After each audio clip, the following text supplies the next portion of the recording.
Hi guys, so we just finished filming the Whisper Challenge, which should be up already by the time you're watching this video, but we wanted to do another video today, and it's going to be geared more toward, I guess, Christian dating and our perspective on that.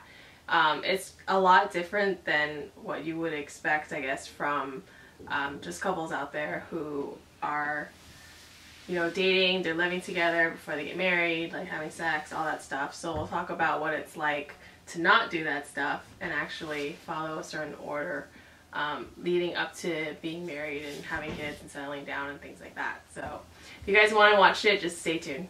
Stay tuned.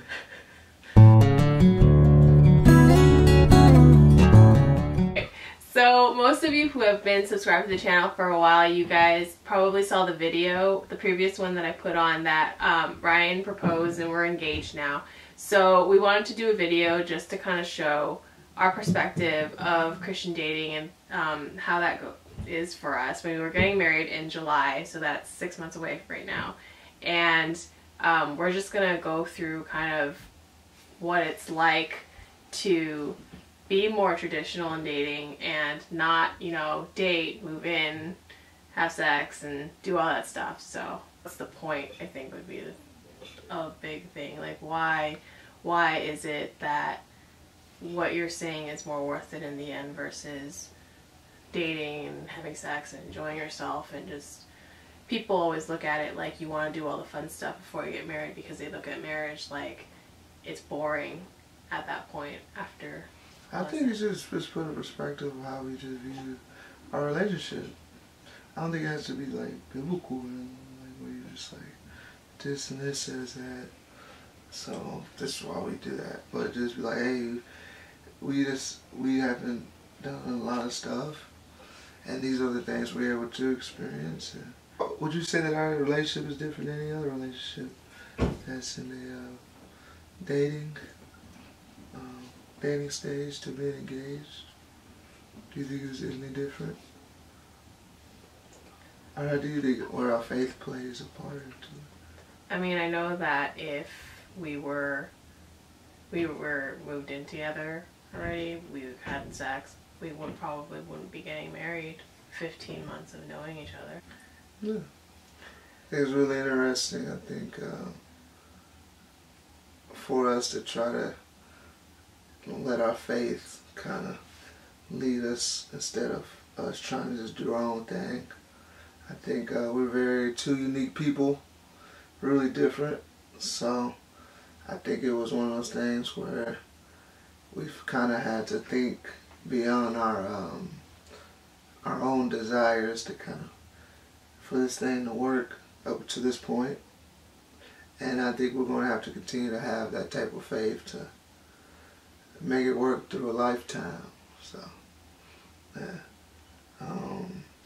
I would say for me is, I think us being interracial, I think our faith is really important because we have to kind of look past some of the social and cultural, you know, norms that society tells us that we have to be. You know, we have to look past the fact that, you know, people look at us crazy and stuff like that, and we gotta know that it's bigger than us being, you know, black and Chinese, but, you know, just we have a bigger mission, which is to promote the gospel of Jesus Christ, and I think that's shown through our relationship.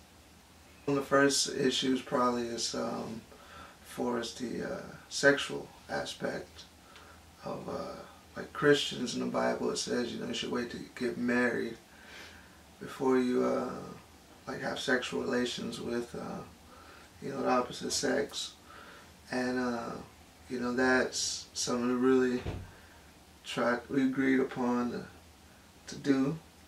And I think it's important because it kind of, when you do stuff ahead of time, for a lot of people, it kind of blinds your thinking towards that person. You know, a lot of us, you know, in our past have done other things, and you know, so we've seen doing other stuff how that affects our thinking towards stuff. So us trying to do it what we believe is the right way to do it is allows us to have more clear thinking. When we get into arguments, we have to, you know, work those things out. We're not led so much because that person looks good or I look good, or we'll just talk about it in the bed. And it's I think it's healthy. I think we're able to have real conversation because it's nothing I can give her. It's nothing she can give me to work out the situation. So for us dealing with the issue at hand. I guess for me it would be that I've already done it the wrong way. I've already dated guys and sex was one of the first things that we would just go into, and it wasn't, I mean, you can call it quote unquote fun or whatever you want to call it, but it wasn't fulfilling as far as it being worth it. Like, it wasn't special. It wasn't something where I know, like, he's not in this relationship because it's for the sex. Like, I know, like, both of us are here because we want to be with each other. It's for the person. It's not so much like the selfish gratification of why am I keeping this person around type of a thing. Yeah. I mean, I think it makes you feel better when you know that person is around you, not because, you know, you can put it down, you know, but, you know, that's, I think that makes you feel, I think it's good, like, relationship builder when you, like, he's like, okay, that person, I have something to also look forward to when you do get married. I mean, I think, you know, we're getting married in July. So we have a series, she has a series coming up with that. But, you know, I think us trying to do it in a biblical type of way, I think kind of not accelerates, but it makes us be more more willing to want to get married and wanted to do those things because we love to experience those things. Yeah. You know? I mean, we were just talking the other day too, like, we literally went on our first date last year in August. Mm-hmm. And we were getting married in less than that 2-year mark. Mm-hmm. And I think for a lot of people, when you start dating in a non-Christian way, I think a lot of times that timing gets pushed back because you do all the things that people usually want to do in marriage. So you share a lot of things with boyfriends, not your husband, and that prolongs the timing of when you decide to get engaged and married, because you're doing all the stuff that people want to do after they're married. So you date for like 3-4 years sometimes, and you're already living together, you're already having sex, so what makes getting married any more special than what you're doing outside of marriage? Like, there's no difference between that. So yeah, I mean, I'm not saying that those relationships don't last. There's plenty of examples of people who do those things, but we believe that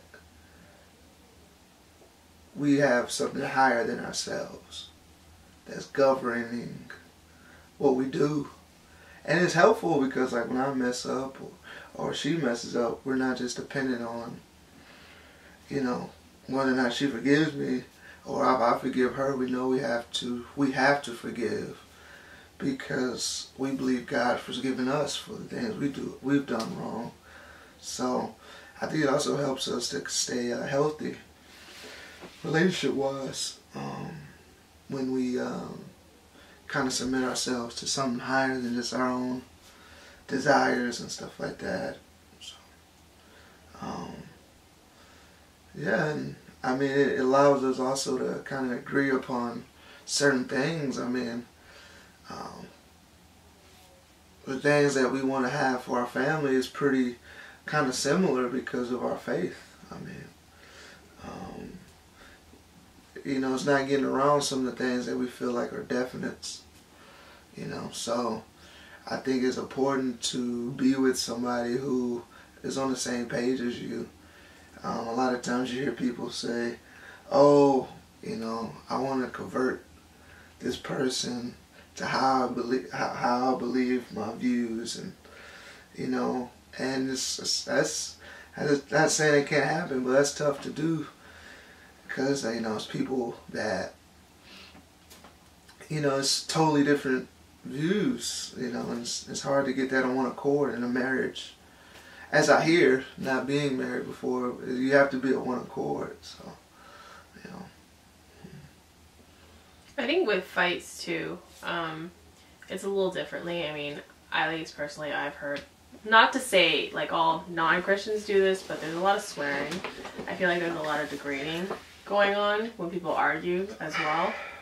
And it kind of takes you a step back when you have a, when you kind of see things from God's perspective. It's like even when you're in a fight and you feel like you're against each other, like you have to remember that God loves this person just as much as he loves you. So, and that there's gonna be conflict where, like you two are gonna just be different, like, sides. So you guys are gonna see the world from different perspectives, and it kind of, you don't have to try so hard to push what you feel onto the other person. I think it's more about like understanding that other person first.